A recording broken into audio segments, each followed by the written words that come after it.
गुरु प्यारी साध संगत जी, भगवान वाल्मीकि जी की जय। जय गुरुदेव, धन गुरुदेव। अज आपां संत रामानंद जी के बारे संगत नाल विचारां दी सांझ पावांगे। गुरमुख प्यारिओ, संत सतगुरु जां मालिक दे प्यारे आख लो, हमेशा ही इस संसार विच आउंदे रहे अते अगे भी आउंदे रहणगे। ये उस मालिक दा अपना बनाया होया एक विधान है, एक कानून है, एक सिद्धांत जां प्रिंसीपल है। आपां अपनी मर्जी अनुसार इस विच तब्दीली नहीं कर सकते। मैनू गुरबाणी दी एक कड़ी याद आ गई। गुरबाणी अंदर एक जगह ते जिक्र मिलदा, आग लगी आकाश को, चढ़ चढ़ पैन अंगार, संत ना होते जगत में, जल मरता संसार। बाणी की सिक्ख्या अनुसार संसार तक की आकाश विच भी अग लगी हुई अते उस अग विचों जलते हुए अंगियार इस जमीन उपर डिग रहे हैं। जेकर संत सतगुरु इस संसार उपर मनुखी जामे विच ना होण तां ये सारा संसार ही जल के स्वाह दी ढेरी बन जाए। दूसरी चीज़ आपां विचार करांगे कि संत महात्मा इत्थे धर्म दीआं दीवारां खड़ियां करन वास्ते नहीं आउंदे। वो आपां नूं इन्हां किलियां दीआं दीवारां विचों बाहर निकालण दा उपदेश ही दिंदे हन। जिस तरह आपां सतगुरु रविदास जी दी बाणी उपर विचार करके देखिए तो उन्होंने अपनी बाणी अंदर एक जगह ते जिक्र किया, एके माटी के सब भांडे, सबका एको सिरजनहारा, रविदास व्यापे एको घट पीतर, सबको एके घड़े कुम्हारा।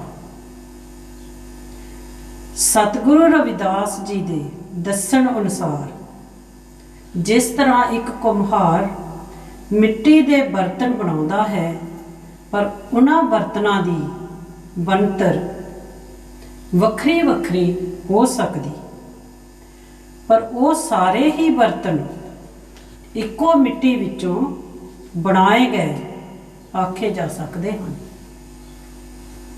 जिस तरह मैं बेनती की, वो कोई नवा धर्म जां मजहब खड़ा करने वास्ते नहीं आउंदे। जेकर आपां खुले दिल नाल विचार करके देखिए तो मजहब इंसान ने पैदा किए हैं, मालिक ने कोई मजहब नहीं बनाया।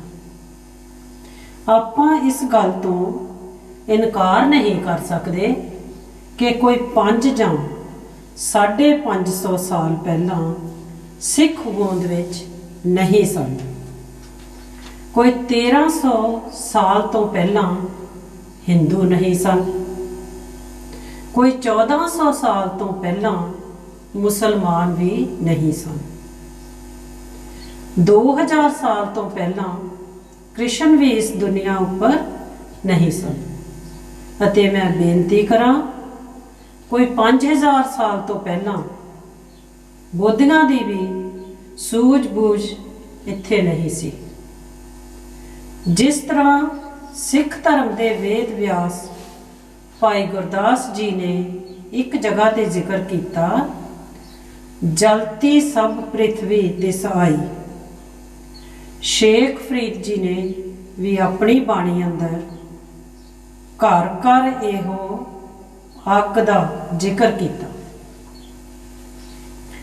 महात्मा इस अग नूं शांत करन लई ਮਨੁੱਖੀ ਸਰੀਰ ਲੈ ਕੇ ਇਸ ਸੰਸਾਰ ਵਿੱਚ ਆਉਂਦੇ ਹਨ ਅਤੇ ਆਪਣੇ ਅੰਮ੍ਰਿਤ ਰੂਪੀ ਬਚਨਾਂ ਨਾਲ ਇਸ ਪ੍ਰਿਥਵੀ ਉੱਪਰ ਜੀਵਾਂ ਨੂੰ ਸ਼ਾਂਤ ਕਰਦੇ ਹਨ। ਮੈਂ ਸੰਗਤ ਦੀ ਜਾਣਕਾਰੀ ਲਈ ਬੇਨਤੀ ਕਰਾਂ, ਸੰਤ ਰਾਮਾਨੰਦ ਜੀ ਦਾ ਜਨਮ ਜਲੰਧਰ ਜ਼ਿਲ੍ਹੇ ਦੇ ਇੱਕ ਛੋਟੇ ਜਿਹੇ ਪਿੰਡ ਰਾਮਦਾਸਪੁਰ ਵਿੱਚ 26 ਫਰਵਰੀ 1952 ਵਿੱਚ ਹੋਇਆ। ਦੁਆਬਾ ਕਾਲਜ ਜਲੰਧਰ ਤੋਂ ਉਹਨਾਂ ਨੇ ਸਿੱਖਿਆ ਪ੍ਰਾਪਤ ਕੀਤੀ। ਡੇਰਾ ਸੱਚਖੰਡ ਬੱਲਾ ਵਿੱਚ ਸੰਤਾਂ ਦੀ ਸ਼ਰਨ ਲਈ ਅਤੇ ਲੱਖਾਂ ਹੀ ਜੀਵਾਂ ਨੂੰ ਨਾਮ ਭਗਤੀ ਵੱਲ ਪ੍ਰੇਰਿਤ ਕੀਤਾ। ਨਿਮਰਤਾ ਅਤੇ ਦਇਆ ਸੰਤਾਂ ਦੇ ਗੁਣ ਆਖੇ ਜਾ ਸਕਦੇ ਹਨ। ਸਾਡੇ ਵਿੱਚੋਂ ਬਹੁਤ ਸਾਰੇ ਭੈਣ ਭਾਈ ਅਜਿਹੇ ਵੀ ਹਨ ਜਿਨ੍ਹਾਂ ਨੂੰ ਸੰਤ ਰਾਮਾਨੰਦ ਜੀ ਨੂੰ ਬਹੁਤ ਨੇੜੇ ਤੋਂ ਹੋ ਕੇ ਸੁਭਾਗ ਪ੍ਰਾਪਤ ਹੋਵੇਗਾ। ਮੈਂ ਜ਼ਿਆਦਾ ਕੁਝ ਨਾ ਕਹਿੰਦੀ ਹੋਈ ਸੰਗਤ ਦੀ ਜਾਣਕਾਰੀ ਲਈ ਬੇਨਤੀ ਕਰਾਂ ਕਿ ਅੱਜ ਦੀ ਇਸ ਵਾਰਤਾਲਾਪ ਵਿੱਚ ਮੇਰੇ ਨਾਲ ਹਿੱਸਾ ਲੈ ਰਹੇ ਹਨ ਭਾਈ ਬਲਜੀਤ ਸਿੰਘ ਜੀ ਸਹੋਤਾ। ਭਾਈ ਸਾਹਿਬ ਜੀ, ਭਗਵਾਨ ਵਾਲਮੀਕ ਜੀ ਕੀ ਜੈ। ਜਿਸ ਤਰ੍ਹਾਂ ਆਪਾਂ ਸੰਤਾਂ ਪਾਸੋਂ ਸ਼ਬਦ ਸਰਵਣ ਕੀਤਾ, ਜਿਸ ਤਰ੍ਹਾਂ ਆਪਾਂ ਸੰਤ ਰਾਮਾਨੰਦ ਜੀ ਪਾਸੋਂ ਸ਼ਬਦ ਸਰਵਣ ਕੀਤਾ, ਕਦੇ ਬੇੜੀਆਂ ਪਾਪ ਦੀਆਂ ਨਹੀਂ ਭਵ ਸਾਗਰ ਵਿੱਚ ਤਰੀਆਂ, ਵੇਲਾਂ ਧਰਮ ਦੀਆਂ ਵਿੱਚ ਦਰਗਾਹ ਦੇ ਹਰੀਆਂ। ਭਾਈ ਸਾਹਿਬ ਜੀ, ਇਹ ਪਾਪ ਦੀਆਂ ਬੇੜੀਆਂ ਕੀ ਹਨ ਜਿਨ੍ਹਾਂ ਵਿੱਚ ਸਵਾਰ ਹੋਣ ਨਾਲ ਇਹ ਇਨਸਾਨ ਇਸ ਭਵ ਸਾਗਰ ਨੂੰ ਪਾਰ ਨਹੀਂ ਕਰ ਸਕਦਾ। ਇਸ ਭਵ ਸਾਗਰ ਦਾ ਜ਼ਿਕਰ ਹਰੇਕ ਮਹਾਤਮਾ ਨੇ ਆਪਣੀ ਬਾਣੀ ਅੰਦਰ ਕੀਤਾ। ਇਹ ਭਵ ਸਾਗਰ ਕੀ ਹੈ? ਸੰਤ ਰਾਮਾਨੰਦ ਜੀ ਦੇ ਦੱਸਣ ਅਨੁਸਾਰ ਧਰਮ ਦੀਆਂ ਵੇਲਾਂ ਉਸ ਦਰਗਾਹ ਵਿੱਚ ਭਾਵ ਪਰਮਾਤਮਾ ਦੇ ਘਰ ਵਿੱਚ ਸਦਾ ਹੀ ਹਰੀਆਂ ਹਨ। ਆਪ ਇਸ ਭਵ ਸਾਗਰ ਬਾਰੇ ਅਤੇ ਕਿਹੜੇ ਧਰਮ ਦੀ ਵੇਲ ਉਸ ਮਾਲਕ ਦੀ ਦਰਗਾਹ ਵਿੱਚ ਸਦਾ ਹੀ ਹਰੀ ਰਹਿੰਦੀ ਹੈ, ਆਪ ਇਸ ਬਾਰੇ ਸੰਗਤ ਨੂੰ ਕੀ ਕਹਿਣਾ ਚਾਹੁੰਦੇ ਹੋ? ਜਿਵੇਂ ਕਿ ਆਪਾਂ ਹੁਣੇ ਸ਼ਬਦ ਵਿੱਚ ਸੁਣਿਆ, ਕਦੇ ਬੇੜੀਆਂ ਪਾਪ ਦੀਆਂ ਨਹੀਂ ਭਵ ਸਾਗਰ ਵਿੱਚ ਤਰੀਆਂ, ਵੇਲਾਂ ਧਰਮ ਦੀਆਂ ਵਿੱਚ ਦਰਗਾਹ ਦੇ ਹਰੀਆਂ। ਗੁਰਮੁਖ ਪਿਆਰਿਓ, ਜਿਸ ਤਰ੍ਹਾਂ ਭੈਣ ਜੀ ਥੋੜਾ ਜਿਹਾ ਇਸ਼ਾਰਾ ਜਿਹੜਾ ਉਹ ਦੇ ਗਏ ਕਿ ਅੱਜ ਦਾ ਜਿਹੜਾ ਪ੍ਰੋਗਰਾਮ ਜਾਂ ਵਾਰਤਾਲਾਪ ਦੀ ਆਪਾਂ ਗੱਲ ਕਰ ਲਈਏ, ਕਿਉਂਕਿ ਸੰਤ ਰਾਮਾਨੰਦ ਜੀ ਦੀ ਜ਼ਿੰਦਗੀ ਦੇ ਨਾਲ ਜਿਹੜਾ ਉਹ ਸੰਬੰਧਿਤ ਆਖਿਆ ਜਾ ਸਕਦਾ। ਸੰਤ ਮਹਾਤਮਾ ਇਸ ਦੁਨੀਆ ਦੇ ਅੰਦਰ ਸਦਾ ਹੀ ਆਉਂਦੇ ਰਹੇ ਅਤੇ ਇਹ ਨਹੀਂ ਕਿ ਵੀ ਉਹਨਾਂ ਤੋਂ ਬਾਅਦ ਜਿਹੜਾ ਕੋਈ ਸੰਤ ਮਹਾਤਮਾ ਨਹੀਂ ਆਵੇਗਾ। ਖਾਸ ਕਰਕੇ ਬਾਣੀ ਦੇ ਅਨੁਸਾਰ ਜੇਕਰ ਆਪਾਂ ਵਿਚਾਰ ਕਰਕੇ ਦੇਖੀਏ ਤੇ ਜਿਸ ਤਰ੍ਹਾਂ ਭੈਣ ਜੀ ਸ਼ੁਰੂ ਦੇ ਵਿੱਚ ਇੱਕ ਥੋੜਾ ਜਿਹਾ ਇਸ਼ਾਰਾ ਦੇ ਗਏ ਗੁਰਬਾਣੀ ਦੀ ਕੜੀ ਦੇ ਵਿੱਚੋਂ ਕਿ ਵੀ ਜੇਕਰ ਪੂਰਨ ਸੰਤ ਸਤਿਗੁਰੂ ਕਹਿ ਲਓ, ਮਾਲਕ ਦੇ ਪਿਆਰੇ ਕਹਿ ਲਓ, ਜਾਂ ਉਹਨਾਂ ਨੂੰ ਆਪਾਂ ਕਿਸੇ ਹੋਰ ਲਫ਼ਜ਼ ਦੇ ਨਾਲ ਜਿਹੜਾ ਉਹ ਯਾਦ ਕਰ ਸਕਦੇ ਇਸ ਦੁਨੀਆ ਵਿੱਚ ਨਹੀਂ ਹਨ, ਤੇ ਫਿਰ ਇਹ ਸਾਰੀ ਪ੍ਰਿਥਵੀ ਜਿਹੜੀ ਆਪਾਂ ਆਖ ਸਕਦੇ ਕਿ ਵੀ ਫਿਰ ਸੜ ਕੇ ਸਵਾਹ ਹੋ ਜਾਏਗੀ। ਕਿਉਂ? ਇਸ ਕਰਕੇ ਕਿ ਉਹ ਵਿਧਾਨ ਕਹਿ ਲਓ, ਕਾਨੂੰਨ ਕਹਿ ਲਓ, ਉਸ ਮਾਲਕ ਨੇ ਜਿਹੜਾ ਉਹ ਆਪ ਬਣਾਇਆ। ਜਿਸ ਤਰ੍ਹਾਂ ਸਤਿਗੁਰੂ ਕਬੀਰ ਸਾਹਿਬ ਮਹਾਰਾਜ ਜੀ ਦੀ ਬਾਣੀ ਦੇ ਵਿੱਚੋਂ ਆਪਾਂ ਇੱਕ ਦੋ ਪ੍ਰਮਾਣ ਲਵਾਂਗੇ ਕਿ ਸੰਤ ਮਹਾਤਮਾ ਦੀ ਸ਼ਰਨ ਜਿਹੜੀ ਜਾਂ ਉਹਨਾਂ ਦਾ ਸੰਪਰਕ ਕਹਿ ਲਓ, ਉਹਨਾਂ ਦੀ ਸੰਗਤ ਕਹਿ ਲਓ, ਉਸ ਦੇ ਵਿੱਚ ਆਉਣਾ ਜਿਹੜਾ ਉਹ ਕਿਉਂ ਜ਼ਰੂਰੀ? ਸਤਿਗੁਰੂ ਕਬੀਰ ਸਾਹਿਬ ਮਹਾਰਾਜ ਜੀ ਨੇ ਆਪਣੀ ਬਾਣੀ ਦੇ ਅੰਦਰ ਦੇਖੋ ਜੀ ਇੱਕ ਜਗ੍ਹਾ ਤੇ ਜ਼ਿਕਰ ਕੀਤਾ ਕਿ ਇਹ ਜਿਹੜਾ ਸੰਸਾਰ ਆ, ਕਾਲ ਭਗਵਾਨ ਦੀ ਇਸ ਨੂੰ ਨਗਰੀ ਕਹਿੰਦੇ, ਕਿਉਂਕਿ ਉਸ ਮਾਲਕ ਨੇ ਇਸ ਦੁਨੀਆ ਦੀ ਸ੍ਰਿਸ਼ਟੀ ਕਰਕੇ ਤੇ ਇਸ ਦਾ ਪ੍ਰਬੰਧ ਕਹਿ ਲਓ ਕਿਸ ਦੇ ਸਪੁਰਦ ਕਰ ਦਿੱਤਾ, ਕਾਲ ਭਗਵਾਨ ਜਿਹੜਾ ਉਸ ਦੇ ਸਪੁਰਦ ਕਰ ਦਿੱਤਾ। ਕਾਲ ਭਗਵਾਨ ਜਿਸ ਨੂੰ ਨੈਗੇਟਿਵ ਪਾਵਰ ਵੀ ਕਹਿੰਦੇ, ਮੁਸਲਮਾਨ ਭਰਾਵਾਂ ਦੇ ਗ੍ਰੰਥਾਂ ਦੇ ਅੰਦਰ ਸ਼ੈਤਾਨ ਅਤੇ ਜਿਸ ਤਰ੍ਹਾਂ ਆਪਾਂ ਕਹਿ ਲਈਏ ਕਿ ਫਰਿਸ਼ਤੇ ਦੀ ਗੱਲ ਜਾਂ ਹੋਰ ਵੱਖਰੇ ਵੱਖਰੇ ਧਾਰਮਿਕ ਗ੍ਰੰਥਾਂ ਦੇ ਅੰਦਰ ਇਹ ਜਿਹੜੀਆਂ ਦੋ ਤਾਕਤਾਂ, ਇੱਕ ਦਿਆਲ ਆਖ ਸਕਦੇ ਆਪਾਂ, ਦੂਸਰੇ ਨੂੰ ਆਪਾਂ ਜਿਹੜਾ ਉਹ ਕਾਲ ਆਖ ਸਕਦੇ ਕਿ ਇਹ ਕਾਲ ਦੀ ਜਿਹੜੀ ਨਗਰੀ ਆ ਨਾ, ਉਸਨੇ ਵਸਾਈ ਇਸ ਕਰਕੇ ਕਿ ਕੋਈ ਇਨਸਾਨ ਇਸ ਸੰਸਾਰ ਦੇ ਵਿੱਚੋਂ ਜਿਹੜਾ ਉਸ ਮਾਲਕ ਦੇ ਘਰ ਤੱਕ ਜਿਹੜਾ ਉਹ ਨਾ ਪਹੁੰਚ ਸਕੇ। ਤੇ ਸੰਤ ਮਹਾਤਮਾ ਦੀ ਦਇਆ ਦੇਖੋ, ਉਹ ਸਿਰਫ ਜੀਵਨ ਨੂੰ ਇਸ ਸੰਸਾਰ ਦੇ ਵਿੱਚੋਂ ਜਿਹੜਾ ਉਹ ਕੱਢਣ ਵਾਸਤੇ ਆਉਂਦੇ, ਬਿਨਾਂ ਕਿਸੇ ਸੰਤ ਸਤਿਗੁਰੂ ਦੀ ਸ਼ਰਨ ਲੈਣ ਤੋਂ ਆਪਾਂ ਕਹਿ ਲਈਏ, ਉਹਨਾਂ ਦੀ ਸੰਗਤ ਕਰਨ ਤੋਂ ਬਗੈਰ ਆਪਾਂ ਕਹਿ ਲਈਏ, ਇਹ ਇਨਸਾਨ ਉਸ ਮਾਲਕ ਦੇ ਘਰ ਤੱਕ ਜਿਹੜਾ ਉਹ ਨਹੀਂ ਪਹੁੰਚ ਸਕਦਾ। ਮੈਂ ਬੇਨਤੀ ਕਰ ਰਿਹਾ, ਸਤਿਗੁਰੂ ਕਬੀਰ ਸਾਹਿਬ ਮਹਾਰਾਜ ਜੀ ਦੀ ਬਾਣੀ ਦੇ ਅਨੁਸਾਰ ਉਹਨਾਂ ਨੇ ਇੱਕ ਜਗ੍ਹਾ ਤੇ ਕੀ ਜ਼ਿਕਰ ਕੀਤਾ ਜੀ, ਕਹਿੰਦੇ ਚਲਤੀ ਚੱਕੀ ਦੇਖ ਕੇ ਦਿया कबीरा रोए, दोए पाटन के बीच में साबत बचा ना कोई। जिस तरह ਆਪਾਂ ਵਿਚਾਰ ਕਰ ਰਹੇ ਹਾਂ, ਇਹ ਕਾਲ ਭਗਵਾਨ ਦੀ ਨਗਰੀ ਕਹਿ ਲਓ, ਕਾਲ ਭਗਵਾਨ ਦਾ ਦੇਸ਼ ਕਹਿ ਲਓ। ਸਤਿਗੁਰੂ ਕਬੀਰ ਸਾਹਿਬ ਮਹਾਰਾਜ ਜੀ ਦੇ ਦੱਸਣ ਦੇ ਅਨੁਸਾਰ ਕਹਿੰਦੇ ਇਹੋ ਜੀ ਚੱਕੀ ਚੱਲ ਰਹੀ। ਬਾਹਰ ਦੀ ਉਦਾਹਰਣ ਦੇ ਕੇ ਸਤਿਗੁਰੂ ਕਬੀਰ ਸਾਹਿਬ ਮਹਾਰਾਜ ਜੀ ਨੇ ਸਾਡੇ ਸਾਹਮਣੇ ਉਹ ਨਕਸ਼ਾ ਪੇਸ਼ ਕੀਤਾ ਕਿ ਜਿਸ ਤਰ੍ਹਾਂ ਆਪਾਂ ਨੂੰ ਪਤਾ ਕਿ ਪਿੰਡਾਂ ਦੇ ਵਿੱਚ ਜਾਂ ਆਪਾਂ ਸ਼ਹਿਰਾਂ ਦੀ ਗੱਲ ਕਰ ਲਈਏ ਕਿ ਦਾਣੇ ਪਿਸਾਉਣ ਵਾਸਤੇ ਜਾਂਦੇ ਹਨ ਨਾ, ਤੇ ਫਿਰ ਉੱਥੇ ਇੱਕ ਚੱਕੀ ਹੁੰਦੀ, ਤੇ ਕਦੇ ਖਿਆਲ ਆਪਾਂ ਕਰੀਏ, ਧਿਆਨ ਦੇ ਨਾਲ ਦੇਖੀਏ, ਤੇ ਉਹ ਜਿਹੜੀ ਚੱਕੀ ਚੱਲ ਰਹੀ ਆ ਨਾ, ਉਸ ਦੇ ਜਿਹੜੇ ਆਪਾਂ ਕਹਿ ਲਈਏ ਪੁੜ ਕਹਿ ਲਈਏ ਜਾਂ ਉਹ ਵੀਲ ਕਹਿ ਲਈਏ, ਜਿਹੜੇ ਚੱਲਦੇ ਆ, ਉਸ ਦਾਣਿਆਂ ਨੂੰ ਆਟੇ ਦੀ ਸ਼ੇਪ ਦੇ ਵਿੱਚ ਬਦਲਣ ਦੇ ਲਈ ਬੜੀ ਤੇਜ਼ ਰਫ਼ਤਾਰ ਦੇ ਨਾਲ ਜਿਹੜੇ ਉਹ ਚੱਲਦੇ। ਸਤਿਗੁਰੂ ਕਬੀਰ ਸਾਹਿਬ ਮਹਾਰਾਜ ਜੀ ਨੇ ਉੱਥੋਂ ਉਹ ਚੀਜ਼ ਸਾਡੇ ਸਾਹਮਣੇ ਲੈ ਕੇ ਆਂਦੀ ਕਿ ਕਾਲ ਭਗਵਾਨ ਨੇ ਇਹੋ ਜਿਹੀ ਚੱਕੀ ਇਸ ਦੁਨੀਆ ਦੇ ਵਿੱਚ ਚਲਾਈ ਕਿ ਵੀ ਜਿਸ ਤਰ੍ਹਾਂ ਉਹ ਦਾਣੇ ਉਸ ਚੱਕੀ ਦੇ ਵਿੱਚ ਜਿਹੜੇ ਉਹ ਪੀਸੇ ਜਾਂਦੇ ਆ ਨਾ, ਤੇ ਇਸੇ ਤਰ੍ਹਾਂ ਇਹ ਜਿਹੜੇ ਜੀਵ ਆ ਇਸ ਦੁਨੀਆ ਦੇ ਅੰਦਰ ਕਹਿੰਦੇ ਉਹ ਪੀਸੇ ਜਾ ਰਹੇ। ਕੀ ਫਰਮਾਇਆ ਸਤਿਗੁਰੂ ਕਬੀਰ ਸਾਹਿਬ ਮਹਾਰਾਜ ਜੀ ਨੇ, ਕਹਿੰਦੇ ਚਲਤੀ ਚੱਕੀ ਦੇਖ ਕੇ दिया कबीरा रोए, दोए पाटन के बीच में साबत बचा ना कोई। कहते असी अपनिया अखां नाल वेखिया दाने जेड़े वो पीसे जा रहे, लेकिन कोई भी जेड़े वो साबत नहीं बचणगे। लेकिन इस तो अगली कड़ी दे विच सतगुरु कबीर साहिब महाराज जी ने की फरमाया, कहते आसे पासे जो फिरे निपट पिसावे गोए।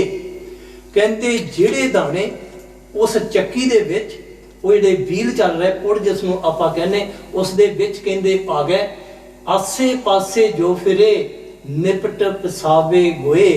कहते बच नहीं सकणगे कीला से लागे रहे तां को बिघन ना कोई। सतगुरु कबीर साहिब महाराज जी दे दस्सण दे अनुसार थोड़े जे दाने आपां वेखदे हां कि उस दे विच एक कीली हुंदी, भाव एक व्हील जिहा हुंदा, जिस दे दुआले वो जेड़े पोड़िया ना जेड़े व्हील आ वो चक्कर कट रहा है। लेकिन उस कीले दे नाल जेड़े थोड़े जे दाने लगे रह जांदे आ ना, इन्नी तेज रफ्तार चक्की जिहड़ी आ उस दे विच वो पीसे नहीं जाणगे। ये आ एक बाहरली उदाहरण। लेकिन संत मत के अनुसार आपां गल कर सकते, सतगुरु कबीर साहिब महाराज जी ने ये चीज क्यों लैके आंदी, इस करके लैके आंदी कि बई जेड़े उस दे नाल लगे रह गए, जेड़े उस दी शरण दे विच रहे, कहंदे इन्नी तेज रफ्तार दे नाल चलन वाली चक्की जिहड़ी है ना, उस दे विच जेड़े ओ पीसे नहीं जाणगे। इस तो पहलों दी आपां गल कर लैने इस दुनिया नूं, जिस तरह मैं बेनती कीती काल भगवान दी गल, भगवान वाल्मीकि जी ने अपनी बाणी दे अंदर इस चीज का हवाला दिता ਕਿ ਕਾਲ ਨੇ ਇੱਕ ਇਹੋ ਜਿਹਾ ਜਾਲ ਵਿਛਾਇਆ ਜੀ। ਭਗਵਾਨ ਵਾਲਮੀਕ ਜੀ ਆਪਣੀ ਬਾਣੀ ਦੇ ਵਿੱਚ ਇੱਕ ਜਗ੍ਹਾ ਤੇ ਉਹਨਾਂ ਨੇ ਜ਼ਿਕਰ ਕੀਤਾ ਇਸ ਦੁਨੀਆ ਦੇ ਪ੍ਰਤੀ। ਕਹਿੰਦੇ ਜੀ ਜਿਸ ਤਰ੍ਹਾਂ ਸ਼ਿਕਾਰੀ ਆ ਨਾ ਤੇ ਫਿਰ ਉਹ ਕੀ ਕਰਦਾ, ਕਹਿੰਦੇ ਉਹ ਜਿਹੜੇ ਜਾਨਵਰ ਉਹਨਾਂ ਨੂੰ ਫੜਨ ਦੇ ਲਈ ਇੱਕ ਜਾਲ ਵਿਛਾਉਂਦਾ ਤੇ ਉਸ ਜਾਲ ਦੇ ਥੱਲੇ ਜਿਹੜੇ ਆ ਉਹ ਦਾਣੇ ਜਿਹੜੇ ਉਹ ਖਿਲਾਰ ਦਿੰਦਾ ਤੇ ਪੰਛੀ ਜਿਹੜੇ ਆ ਉਹ ਕਹਿੰਦੇ ਉਹ ਦਾਣੇ ਚੁਗਣ ਵਾਸਤੇ ਆਉਂਦੇ ਭਗਵਾਨ ਵਾਲਮੀਕ ਜੀ ਦੇ ਦੱਸਣ ਦੇ ਅਨੁਸਾਰ, ਤੇ ਉਹ ਪੰਛੀ ਜਿਹੜੇ ਉਸ ਜਾਲ ਦੇ ਵਿੱਚ ਜਿਹੜਾ ਉਹ ਫਸ ਜਾਂਦੇ। ਗੁਰੂ ਘਰ ਨੇ ਆਪਣੀ ਭਗਵਾਨ ਵਾਲਮੀਕ ਜੀ ਨੇ ਉਸ ਜਾਲ ਦੀ ਗੱਲ ਕੀਤੀ, ਸਤਿਗੁਰੂ ਕਬੀਰ ਸਾਹਿਬ ਮਹਾਰਾਜ ਜੀ ਨੇ ਉਸ ਚੱਕੀ ਦੀ ਗੱਲ ਕੀਤੀ। ਗੁਰੂ ਘਰ ਨੇ ਆਪਣੀ ਬਾਣੀ ਦੇ ਅੰਦਰ ਕੀ ਫਰਮਾਇਆ, ਬਾਬਾ ਜਗ ਫਾਥਾ ਮਹਾਜਾਲ, ਵੱਖਰੇ ਵੱਖਰੇ ਪ੍ਰਮਾਣ ਲੈਣ ਤੋਂ ਭਾਵ ਜਿਸ ਤਰ੍ਹਾਂ ਸੰਤ ਰਾਮਾਨੰਦ ਜੀ ਨੇ ਆਪਣੀ ਬਾਣੀ ਦੇ ਅੰਦਰ ਆਪਣੇ ਸ਼ਬਦ ਦੇ ਅੰਦਰ ਕਹਿ ਲਈਏ ਜ਼ਿਕਰ ਕੀਤਾ, ਆਪਾਂ ਉਸ ਚੀਜ਼ ਦੇ ਉੱਪਰ ਵਿਚਾਰ ਕਰਾਂਗੇ। ਸਿੱਖ ਧਰਮ ਦੇ ਵੇਦ ਵਿਆਸ ਭਾਈ ਗੁਰਦਾਸ ਜੀ ਨੇ ਵੀ ਆਪਣੀ ਬਾਣੀ ਦੇ ਅੰਦਰ ਇਸੇ ਚੀਜ਼ ਦਾ ਹਵਾਲਾ ਜਿਹੜਾ ਉਹ ਸਾਡੇ ਸਾਹਮਣੇ ਰੱਖਿਆ ਜੀ। ਇੱਕ ਦਰਖਤ ਦੀ ਉਦਾਹਰਨ ਦੇ ਕੇ ਭਾਈ ਗੁਰਦਾਸ ਜੀ ਆਪਣੀ ਬਾਣੀ ਦੇ ਵਿੱਚ ਜ਼ਿਕਰ ਕਰਦੇ, ਕਹਿੰਦੇ ਜਿਸ ਤਰ੍ਹਾਂ ਇੱਕ ਕਾਠ ਕਹਿੰਦੇ ਲੱਕੜਿਆ ਨਾ, ਤੇ ਫਿਰ ਕਹਿੰਦੇ ਉਹ ਪਾਣੀ ਜਦੋਂ ਆਪਾਂ ਉਸ ਨੂੰ ਦਿੰਨੇ ਆ ਨਾ ਤੇ ਫਿਰ ਉਹ ਲੱਕੜ ਜਿਹੜੀ ਆ ਭਾਵ ਇੱਕ ਪਲਾਂਟ ਕਹਿ ਲਓ, ਦਰਖਤ ਕਹਿ ਲਓ, ਉਹ ਵੱਧ ਜਾਂਦਾ। ਇਹੋ ਜੀ ਅਵਸਥਾ ਵਿੱਚ ਉਸ ਦਰਖਤ ਨੂੰ ਜਦੋਂ ਆਪਾਂ ਕੱਟ ਦਿੰਨੇ ਆ ਨਾ ਤੇ ਉਸ ਦਰਿਆ ਜਾਂ ਨਦੀ ਦੇ ਵਿੱਚ ਕਿਤੇ ਆਪਾਂ ਉਸ ਦਰਖਤ ਨੂੰ ਸੁੱਟ ਦਈਏ ਤੇ ਫਿਰ ਉਹ ਦਰਖਤ ਜਿਹੜਾ ਉਸ ਨਦੀ ਦੇ ਵਿੱਚ ਜਿਹੜਾ ਉਹ ਡੁੱਬੇਗਾ ਨਹੀਂ। ਸਵਾਲ ਪੈਦਾ ਹੁੰਦਾ ਕਿਉਂ ਨਹੀਂ ਡੁੱਬੇਗਾ? ਭਾਈ ਗੁਰਦਾਸ ਜੀ ਨੇ ਕੀ ਲਿਖਿਆ, ਕਹਿੰਦੇ ਪਾਣੀ ਕਾਠ ਨਾ ਡੁੱਬਈ ਪਾਲੇ ਕੀ ਲੱਜਾ। ਕਹਿੰਦੇ ਇਸ ਕਰਕੇ ਨਹੀਂ ਡੁੱਬੇਗਾ ਕਿ ਉਹ ਕਹਿੰਦੇ ਜੀ ਪਾਣੀ ਜਿਹੜਾ ਨਾ, ਕਿਉਂਕਿ ਉਸਨੇ ਉਸ ਦਰਖਤ ਨੂੰ ਸਿੰਜਿਆ, ਉਸ ਦਰਖਤ ਨੂੰ ਪਾਲਿਆ ਤੇ ਇਸ ਕਰਕੇ ਫਿਰ ਪਾਣੀ ਜਿਹੜਾ ਉਹ ਆਪਣੀ ਲਾਜ ਜਿਹੜੀ ਉਹ ਰੱਖੇਗਾ।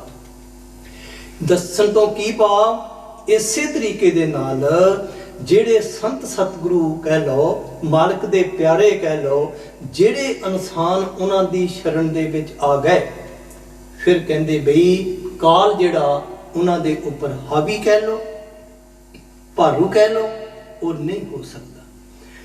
ਇੱਕ ਦੋ ਪ੍ਰਮਾਣ ਆਪਾਂ ਇਸੇ ਚੀਜ਼ ਦੇ ਬਾਰੇ ਲਵਾਂਗੇ, ਕਿਉਂਕਿ ਕਈ ਵਾਰੀ ਦੇਖੋ ਜੀ ਆਪਾਂ ਨੂੰ ਇਹੋ ਜਿਹੇ ਇਨਸਾਨ ਜਿਹੜੇ ਉਹ ਮਿਲ ਜਾਂਦੇ, ਕਹਿੰਦੇ ਜੀ ਕਿ ਵੀ ਗੁਰੂ ਸਾਹਿਬਾਨ ਕਹਿ ਗਏ ਕਿ ਵੀ ਉਹਨਾਂ ਤੋਂ ਬਾਅਦ ਜਿਹੜੇ ਕੋਈ ਸੰਤ ਨਹੀਂ ਹੋਵੇਗਾ, ਪਾਪ ਦੇਹਧਾਰੀ ਜਿਹੜੇ ਮਹਾਤਮਾ ਉਹ ਨਹੀਂ ਹੋਣਗੇ।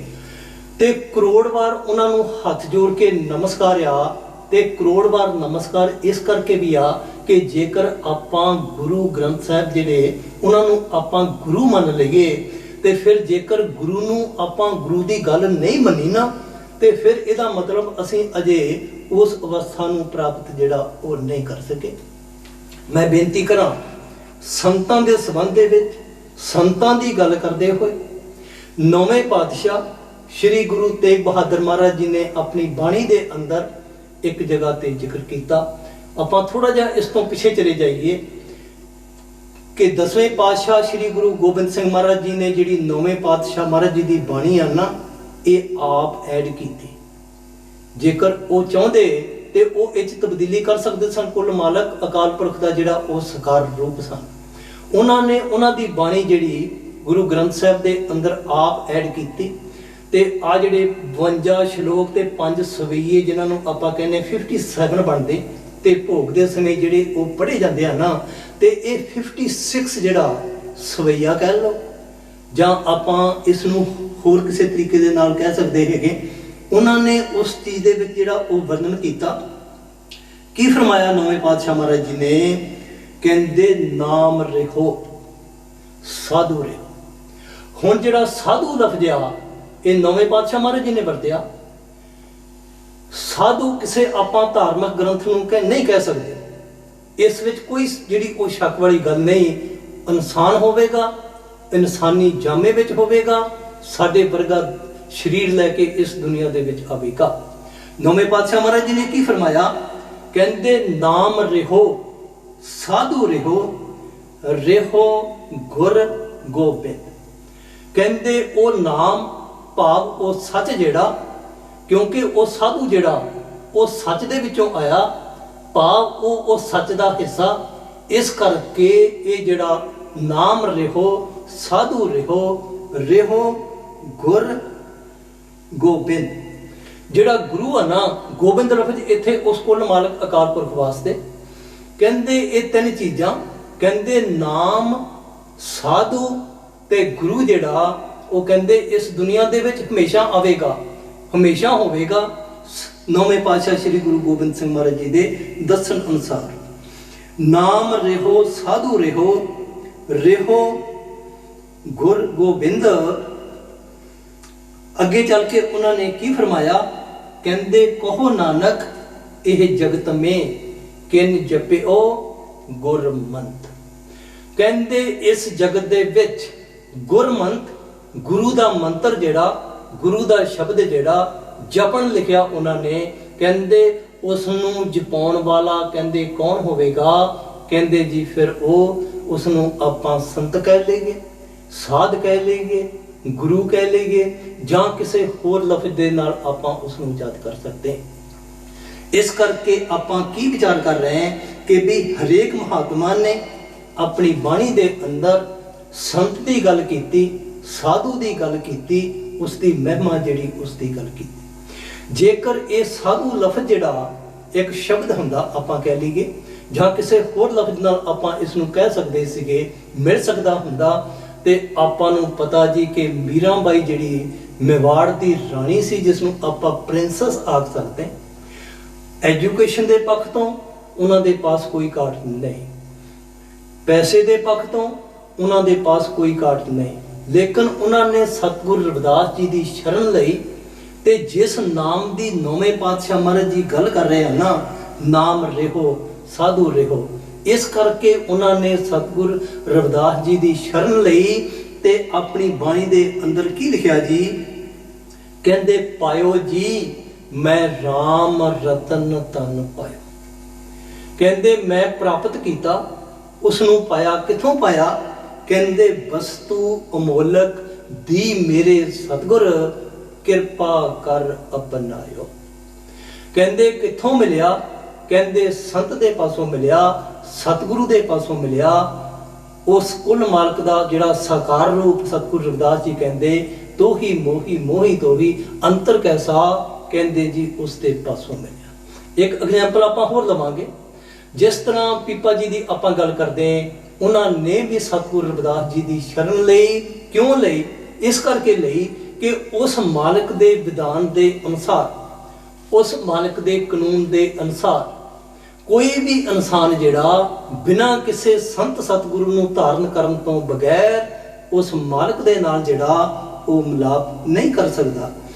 सतगुरु रविदास जी ने एक जगह ते होर लिखिया, कहंदे को बंजारो राम को, क्योंकि वो वंज करन वास्ते आउंदे। सतगुरु रविदास जी ने फरमाया, कहंदे जी को बंजारो राम को मेरा टांडा लाद आ जाए रे, हों बंजारो राम को सहज करो व्यापार, मैं राम नाम धन लाद्या ते बिख लादी संसार। कहंदे दुनिया दे लोग जिहड़े वो बई वो नाम लैण वास्ते ही तैयार ने। क्यों तैयार नहीं? क्योंकि बई कहंदे उन्होंने जहर लदी हुई ते आपां नूं पता फिर नाम दा सौदा करन दे लई आ दुनिया दी भी कोई चीज़ खरीदनी होवे ना, आपां मार्केट जाने ते फिर करंसी जां फिर अजकल कार्ड जिहड़े उन्हां नूं आपां दिंदे ते अपने अकाउंट चों वो पैसे कढ लैंदे। सतगुरु रविदास जी कहंदे मैं देण वास्ते तैयार हाँ, लेकिन दुनिया ने अपने कोल कहंदे जहर लदी हुई ते फिर कहंदे जहर दे मुकाबले दे विच आपां वो वस्तु जिहड़ी है ना उस नूं नहीं खरीद सकदे। मैं बेनती कर रहा सी पीपा जी की गल, सतगुरु रविदास जी की शरण लई ते बाणी दे अंदर उन्होंने जिक्र किया जी, कहंदे जो ब्रह्मंडे सोई पिंडे, जो खोजे सो पावे। जो लफ्ज वरत्या पीपा जी ने, राजे सन, सब कुछ प्राप्त कर सकते सन, सतगुरु रविदास जी की शरण लई, नाम का भेद मिलिया, कमाई की ते आ चीज़ साडे वास्ते लिखे दे गए। कहंदे वो रब नूं बाहरों लभदे हो। कहंदे जो ब्रह्मंडे सोई पिंडे, जो खोजे सो पावे। अगली अद्धी कड़ी विच की लिखिया जी उन्होंने, ਕਹਿੰਦੇ ਪੀਪਾ ਪਰਣਵੇ ਪਰਮ ਤਤ ਹੈ। ਪਰਣਵੇ ਤੋਂ ਭਾਵ ਬੇਨਤੀ ਕਰਨੀ। ਪੀਪਾ ਜੀ ਕਹਿੰਦੇ ਮੈਂ ਇਹ ਗੱਲ ਦਾਅਵੇ ਨਾਲ ਕਹਿ ਰਿਹਾ, ਤੁਹਾਨੂੰ ਹੱਥ ਜੋੜ ਕੇ ਬੇਨਤੀ ਕਰ ਰਿਹਾ। ਕਹਿੰਦੇ ਸਤਿਗੁਰ ਹੋਏ ਲਿਖਾਵੇ, ਪੜਾਵੇ ਨਹੀਂ ਲਿਖਿਆ। ਕਹਿੰਦੇ ਸਤਿਗੁਰੂ ਤੋਂ ਬਗੈਰ ਉਸ ਨੂੰ ਲਿਖਿਆ ਨਹੀਂ ਜਾ ਸਕਦਾ। ਕਹਿੰਦੇ ਵੀ ਉਸ ਨੂੰ ਪ੍ਰਾਪਤ ਜਿਹੜਾ ਉਹ ਨਹੀਂ ਕੀਤਾ ਜਾ ਸਕਦਾ। ਇਸ ਕਰਕੇ ਜਿਸ ਤਰ੍ਹਾਂ ਭੈਣ ਜੀ ਸ਼ੁਰੂ ਵਿੱਚ ਜਿਹੜਾ ਆਓ ਇਸ਼ਾਰਾ ਦੇ ਗਏ ਹੈ ਕਿ ਬਈ ਸੰਤ ਨਾ ਹੋਤੇ ਜਗਤ ਮੇਂ ਜਲ ਮਰਤਾ ਸੰਸਾਰ। ਇੱਕ ਉਦਾਹਰਨ ਜਿਹੜੀ ਉਹ ਆਪਾਂ ਹੋਰ ਲਵਾਂਗੇ। ਪੰਜਵੇਂ ਪਾਤਸ਼ਾਹ ਸ੍ਰੀ ਗੁਰੂ ਅਰਜਨ ਦੇਵ ਮਹਾਰਾਜ ਜੀ ਨੇ ਬਾਣੀ ਦੇ ਅੰਦਰ ਜ਼ਿਕਰ ਕੀਤਾ ਜੀ, ਹਰ ਯੁੱਗ, ਕੋਈ ਸ਼ੱਕ ਵਾਲੀ ਗੱਲ ਨਹੀਂ ਬਾਣੀ ਦੇ ਅੰਦਰ। ਕੀ ਲਿਖਿਆ? ਕਹਿੰਦੇ ਹਰ ਯੁੱਗ ਭਾਵ ਸਤਯੁਗ, ਤ੍ਰੇਤਾ, ਦੁਆਪਰ ਤੇ ਕਲਯੁਗ। ਇਹ ਯੁੱਗ ਮਹਾਤਮਾ ਦੇ ਦੱਸਣ ਦੇ ਅਨੁਸਾਰ ਇੱਕ ਯੁੱਗ ਜਿਹੜਾ ਉਹ ਦੂਸਰੇ ਯੁੱਗ ਦੇ ਪਿੱਛੇ ਜਿਹੜਾ ਉਹ ਚੱਕਰ ਲਗਾ ਰਿਹਾ। ਲੇਕਿਨ ਪੰਜਵੇਂ ਪਾਤਸ਼ਾਹ ਮਹਾਰਾਜ ਜੀ ਦੇ ਦੱਸਣ ਦੇ ਅਨੁਸਾਰ ਹਰ ਯੁੱਗ, ਕਹਿੰਦੇ ਹਰੇਕ ਯੁੱਗ ਦੇ ਵਿੱਚ ਪੂਰਨ ਸੰਤ ਸਤਿਗੁਰੂ ਕਹਿ ਲਓ ਜਾਂ ਸੰਤ ਕਹਿ ਲਓ, ਕਹਿੰਦੇ ਉਹ ਆਉਂਦੇ ਰਹੇ ਅਤੇ ਆਉਂਦੇ ਰਹਿਣਗੇ। ਹਰ ਯੁੱਗ, ਜੁਗੋ ਜੁਗ, ਜੁਗ ਜੁਗੋ ਸਦ ਪੀੜੀ ਗੁਰ ਚਲੰਦੀ। ਅਗਲੀ ਕੜੀ ਚ ਕੀ ਫਰਮਾਇਆ? ਕਹਿੰਦੇ ਜੁਗ ਜੁਗ ਪੀੜੀ ਚਲੇ ਸਤਿਗੁਰ ਕੀ, ਜਿਨੀ ਗੁਰਮੁਖ ਨਾਮ ਤੇ ਆਇਆ। ਕਹਿੰਦੇ ਵੀ ਫਿਰ ਕਹਿੰਦੇ ਗੁਰਮੁਖਾਂ ਤੋਂ ਬਗੈਰ ਉਸ ਨੂੰ ਧਿਆਇਆ ਨਹੀਂ ਜਾ ਸਕਦਾ, ਉਸ ਨੂੰ ਆਰਾਧਿਆ ਨਹੀਂ ਜਾ ਸਕਦਾ, ਉਸ ਨੂੰ ਚੇਤਿਆ ਜਿਹੜਾ ਉਹ ਨਹੀਂ ਜਾ ਸਕਦਾ। ਇਸ ਕਰਕੇ ਅੱਜ ਦੇ ਸ਼ਬਦ ਦੇ ਅਨੁਸਾਰ ਆਪਾਂ ਗੱਲ ਕਰ ਲਈਏ। ਬਾਣੀ ਅੰਦਰ ਕੀ ਫਰਮਾਇਆ? ਸਤਿਗੁਰੂ ਕਬੀਰ ਸਾਹਿਬ ਮਹਾਰਾਜ ਜੀ ਨੇ ਵੀ ਇੱਕ ਜਗ੍ਹਾ ਤੇ ਜ਼ਿਕਰ ਕੀਤਾ ਜੀ, ਜਿਸ ਤਰ੍ਹਾਂ ਭੈਣ ਜੀ ਨੇ ਗੁਰਬਾਣੀ ਦੀ ਇੱਕ ਕੜੀ ਦਾ ਵਰਣਨ ਕੀਤਾ, ਬਿਲਕੁਲ ਉਹ ਚੀਜ਼ ਜਿਹੜੀ ਸਤਿਗੁਰੂ ਕਬੀਰ ਸਾਹਿਬ ਮਹਾਰਾਜ ਜੀ ਜ਼ਿਕਰ ਕਰ ਰਹੇ। ਕਹਿੰਦੇ ਜਹ ਜਗ ਕੋਠੀ ਕਾਠ ਕੀ, ਕਾਠ ਕਹਿੰਦੇ ਲੱਕੜ ਨੂੰ, ਜਹ ਜਗ ਭਾਵ ਇਹ ਸੰਸਾਰ ਇੱਕ ਲੱਕੜ ਦਾ ਮਕਾਨ ਕਹਿ ਲਓ, ਲੱਕੜ ਦੀ ਕੋਠੀ ਕਹਿ ਲਓ। ਜਹ ਜਗ ਕੋਠੀ ਕਾਠ ਕੀ, ਚਹੁ ਦਿਸ ਲਾਗੀ ਆਗ, ਭੀਤਰ ਰਹੇ ਸੋ ਜਰਮ ਏ, ਸਾਧੂ ਉਬਰੇ ਭਾਗ। ਕਿਉਂਕਿ ਕਹਿੰਦੇ ਸਾਧੂ ਜਿਹੜਾ ਉਹ ਆਪਾਂ ਨੂੰ ਦੱਸੇਗਾ ਕਿ ਇਸ ਕਾਠ ਦੀ ਕੋਠੀ ਦੇ ਵਿੱਚੋਂ ਜਿਹੜਾ ਉਹ ਇਹ ਇਨਸਾਨ ਜਿਹੜਾ ਕਿਸ ਤਰੀਕੇ ਨਾਲ ਜਿਹੜਾ ਉਹ ਪਾਰ ਹੋ ਸਕਦਾ। ਇਸ ਕਰਕੇ ਸੰਤ ਰਾਮਾਨੰਦ ਜੀ ਨੇ ਪਹਿਲੀਆਂ ਕੜੀਆਂ ਦੇ ਵਿੱਚ ਆਪਾਂ ਨੂੰ ਕੀ ਫਰਮਾਇਆ? ਕਹਿੰਦੇ ਕਦੇ ਬੇੜੀਆਂ ਪਾਪ ਦੀਆਂ ਨਹੀਂ ਭਵ ਸਾਗਰ ਵਿੱਚ ਤਰੀਆਂ। ਕਹਿੰਦੇ ਇਹ ਡਰੈਡਫੁਲ ਸੀਨ ਕਹਿ ਲਓ, ਡਰੈਡਫੁਲ ਸਮੁੰਦਰ ਕਹਿ ਲਓ, ਜਿਸ ਨੂੰ ਹਰੇਕ ਮਹਾਤਮਾ ਨੇ ਆਪਣੀ ਆਪਣੀ ਬਾਣੀ ਦੇ ਅਨੁਸਾਰ ਵਰਣਨ ਕੀਤਾ।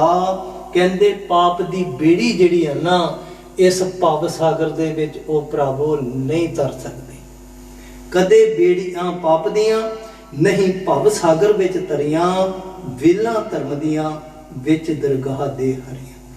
ਪਾਪ ਦੀ ਬੇੜੀ ਜਿਹੜੀ ਉਸ ਭਵ ਸਾਗਰ ਜਿਹੜਾ ਡਰੈਡਫੁਲ ਸੀ, ਜਿਹੜਾ ਸਮੁੰਦਰ ਜਿਹੜਾ ਕਿਉਂ ਨਹੀਂ ਤਰ ਸਕਦੇ? ਸਵਾਲ ਪੈਦਾ ਹੁੰਦਾ। ਕੋਈ ਇਨਸਾਨ ਆਪਾਂ ਨੂੰ ਆਖੇਗਾ ਕਿ ਸੰਤ ਰਾਮਾਨੰਦ ਜੀ ਦੀ ਇਸ ਗੱਲ ਦੇ ਨਾਲ ਤੁਸੀਂ ਸਹਿਮਤ ਹੋ ਜਾਂ ਨਹੀਂ ਸਹਿਮਤ ਹੋ, ਲੇਕਿਨ ਉਹ ਆਪਾਂ ਨੂੰ ਕੁਐਸਚਨ ਕਰੇਗਾ। ਸਤਿਗੁਰੂ ਕਬੀਰ ਸਾਹਿਬ ਮਹਾਰਾਜ ਜੀ ਨੇ ਸੰਤ ਰਾਮਾਨੰਦ ਜੀ ਦੇ ਇਸ ਕੜੀ ਦੇ ਸੰਬੰਧ ਦੇ ਵਿੱਚ ਇੱਕ ਕੜੀ ਲਿਖੀ ਆ ਜੀ। ਕੀ ਫਰਮਾਇਆ ਸਤਿਗੁਰੂ ਕਬੀਰ ਸਾਹਿਬ ਮਹਾਰਾਜ ਜੀ ਨੇ?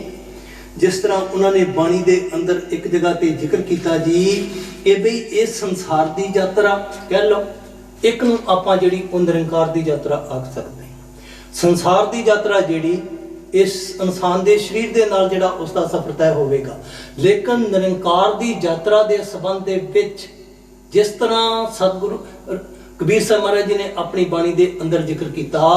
ਕੀ ਫਰਮਾਇਆ ਇੱਕ ਜਗ੍ਹਾ ਤੇ? ਕਹਿੰਦੇ ਕਬੀਰ ਬੇੜਾ ਜਰਜਰਾ। ਜਰਜਰਾ ਜਿਸ ਤਰ੍ਹਾਂ ਲੱਕੜ ਜਿਹੜੀ ਆ ਨਾ ਜ਼ਿਆਦਾ ਸਮਾਂ ਪਾਣੀ ਵਿੱਚ ਰਹਿ ਜਾਏ ਤੇ ਹੁੰਦਾ ਕੀ ਆ ਜੀ ਕਿ ਉਹ ਫਿਰ ਜਿਹੜੀ ਜਿਸ ਨੂੰ ਜਰਜਰੀ ਕਹਿੰਦੇ ਕਿ ਭਾਵ ਉਹ ਥੋੜੀ ਜੀ ਉਸ ਦੀ ਤਾਕਤ ਜਿਹੜੀ ਉਹ ਘਟ ਜਾਏਗੀ, ਭਾਵ ਕਿ ਉਹ ਜ਼ਿਆਦਾ ਸਮਾਂ ਜਿਹੜੀ ਉਹ ਰਹਿ ਨਹੀਂ ਸਕਦੀ, ਜਿਸ ਤਰ੍ਹਾਂ ਲੱਕੜ ਜਿਹੜੀ ਉਹ ਪੁਰਾਣੀ ਹੋ ਜਾਂਦੀ। ਸਤਿਗੁਰੂ ਕਬੀਰ ਸਾਹਿਬ ਮਹਾਰਾਜ ਜੀ ਨੇ ਉਸ ਚੀਜ਼ ਦੀ ਸਾਡੇ ਸਾਹਮਣੇ ਉਸ ਚੀਜ਼ ਨੂੰ ਲੈ ਕੇ ਆਂਦਾ। ਕਬੀਰ ਬੇੜਾ ਜਰਜਰਾ ਫੂਟੇ 6000, ਹਰੂਏ ਹਰੂਏ ਤਿਰ ਗਏ ਡੂਬੇ ਜਿਨ ਸਿਰ ਪਾਰ। ਸਤਿਗੁਰੂ ਕਬੀਰ ਸਾਹਿਬ ਮਹਾਰਾਜ ਜੀ ਕਹਿੰਦੇ ਸਰੀਰ ਰੂਪੀ ਬੇੜੀ ਜਿਹੜੀ ਕਹਿੰਦੇ ਇਹ ਜਰਜਰੀ ਹੋ ਗਈ, ਭਾਵ ਇਸ ਦੇ ਵਿੱਚ ਉਹ ਤਾਕਤ ਨਹੀਂ ਰਹੀ। ਲੇਕਿਨ ਕਹਿੰਦੇ ਫੂਟੇ 6000 ਕਿਉਂਕਿ ਉਹ ਪੁਰਾਣੀ ਹੋ ਗਈ ਤੇ ਉਸ ਦੇ ਵਿੱਚ ਕਹਿੰਦੇ ਹਜ਼ਾਰਾਂ ਹੀ ਛੇਕ ਜਿਹੜੇ ਉਸ ਬੇੜੀ ਦੇ ਵਿੱਚ ਹੋ ਗਏ।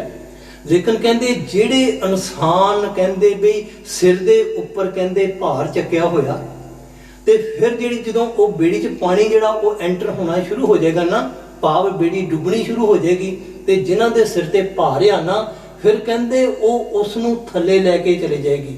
ਲੇਕਿਨ ਜਿਨ੍ਹਾਂ ਦੇ ਕੋਲ ਕੁਝ ਨਹੀਂ ਹੈਗਾ, ਕਹਿੰਦੇ ਉਹ ਇਨਸਾਨ ਜਿਹੜੇ ਇਸ ਗੱਲ ਦਾ ਦਾਅਵਾ ਕਰ ਸਕਦੇ ਕਿ ਬਈ ਉਹ ਉਸ ਬੇੜੀ ਦੇ ਵਿੱਚੋਂ ਜਿਹੜਾ ਉਹ ਨਿਕਲ ਸਕਦੇ, ਭਾਵ ਉਹ ਜਿਹੜਾ ਉਸ ਭਵ ਸਾਗਰ ਆ ਨਾ ਉਸ ਨੂੰ ਤਰ ਸਕਦੇ। ਇਸ ਕਰਕੇ ਸੰਤ ਰਾਮਾਨੰਦ ਜੀ ਨੇ ਆਪਣੇ ਇਸ ਸ਼ਬਦ ਦੇ ਵਿੱਚ ਆਪਾਂ ਨੂੰ ਸਮਝਾਉਣ ਦੀ ਕੋਸ਼ਿਸ਼ ਕੀਤੀ ਕਿ ਉਹ ਭਰਾਵੋ, ਜ਼ਿੰਦਗੀ ਰੂਪੀ ਬੇੜੀ ਦੇ ਵਿੱਚ ਜੇਕਰ ਤੁਸੀਂ ਪਾਪ ਪਾਏ ਹੋਏ ਆ ਨਾ, ਤੇ ਫਿਰ ਉਹ ਬੇੜੀ ਜਿਹੜੀ ਆ ਨਾ ਉਹ ਪਾਰ ਨਹੀਂ ਹੋ ਸਕੇਗੀ। ਸਿਰਫ ਧਰਮ ਦੀਆਂ ਵੇਲਾਂ ਜਿਹੜੀਆਂ, ਭਾਵ ਉਸ ਸਿਧਾਂਤ ਦੇ ਉੱਪਰ ਜਿਹੜੇ ਇਨਸਾਨ ਚੱਲਦੇ। ਧਰਮ ਹੈ ਕੀ? ਆਪਾਂ ਵਿਚਾਰ ਕਰਕੇ ਦੇਖੀਏ। ਧਰਮ ਉਸ ਚੀਜ਼ ਨੂੰ ਕਹਿੰਦੇ ਜਿਸ ਨੂੰ ਆਪਾਂ ਅਸੂਲ ਕਹਿ ਸਕਦੇ। ਉਸ ਮਾਲਕ ਨੇ ਇੱਕ ਅਸੂਲ ਬਣਾਇਆ। ਕੀ ਬਣਾਇਆ? ਸੰਤ ਰਾਮਾਨੰਦ ਜੀ ਉਸ ਚੀਜ਼ ਨੂੰ ਆਪਣੀਆਂ ਅਗਲੀਆਂ ਕੜੀਆਂ ਦੇ ਵਿੱਚ ਫਰਮਾ ਰਿਹਾ ਹੈ। ਭੈਣ ਜੀ ਪਾਸੋਂ ਸਰਵਣ ਕਰੋ। ਹਾਂਜੀ। ਕਦੇ ਬੇੜੀਆਂ ਪਾਪ ਦੀਆਂ ਨਹੀਂ ਭਵਸਾਗਰ ਵਿੱਚ ਤਰੀਆਂ, ਵੇਲਾਂ ਧਰਮ ਦੀਆਂ ਵਿੱਚ ਦਰਗਾਹ ਦੇ ਹਰੀਆਂ। ਰੱਬ ਨੇ ਘੱਲਿਆ ਜੱਗ ਵਿੱਚ ਤੈਨੂੰ ਹੱਕ ਦੀ ਕਰਨ ਕਮਾਈ, ਪਰ ਤੈਂ ਕਰਕੇ ਵਧੀਆ ਬੰਦਿਆ ਸਾਰੀ ਉਮਰ ਬਿਤਾਈ। ਪਾਪ ਦੀਆਂ ਇਹ ਖੱਟੀਆਂ ਇੱਥੇ ਰਹਿ ਜਾਵਣਗੀਆਂ ਧਰੀਆਂ, ਵੇਲਾਂ ਧਰਮ ਦੀਆਂ ਵਿੱਚ ਦਰਗਾਹ ਦੇ ਹਰੀਆਂ। ਸੰਤ ਰਾਮਾਨੰਦ ਜੀ ਨੇ ਇਸ ਸ਼ਬਦ ਦੇ ਅੰਦਰ ਪਹਿਲੀ ਕੜੀ ਵਿੱਚ ਆਪਾਂ ਨੂੰ ਕੀ ਫਰਮਾਇਆ ਕਿ ਬਈ ਇਨਸਾਨ ਦੀ ਇਹ ਜਿਹੜੀ ਜੀਵਨ ਰੂਪੀ ਬੇੜੀ ਆ ਨਾ, ਇਹ ਪਾਰ ਨਹੀਂ ਹੋ ਸਕਦੀ। ਦੂਸਰੀ ਕੜੀ ਵਿੱਚ ਕੀ ਫਰਮਾਇਆ? ਕਹਿੰਦੇ ਰੱਬ ਨੇ ਘੱਲਿਆ ਜੱਗ ਵਿੱਚ ਤੈਨੂੰ, ਕਹਿੰਦੇ ਉਹ ਬੰਦੇ ਮਾਲਕ ਦੇ ਪਿਆਰੇ, ਕਹਿੰਦੇ ਬਈ ਵਿਚਾਰ ਕਰਕੇ ਦੇਖ। ਉਸ ਮਾਲਕ ਨੇ ਤੈਨੂੰ ਕਹਿੰਦੇ ਇਸ ਸੰਸਾਰ ਦੇ ਵਿੱਚ ਕਿਸ ਮਕਸਦ ਵਾਸਤੇ ਭੇਜਿਆ?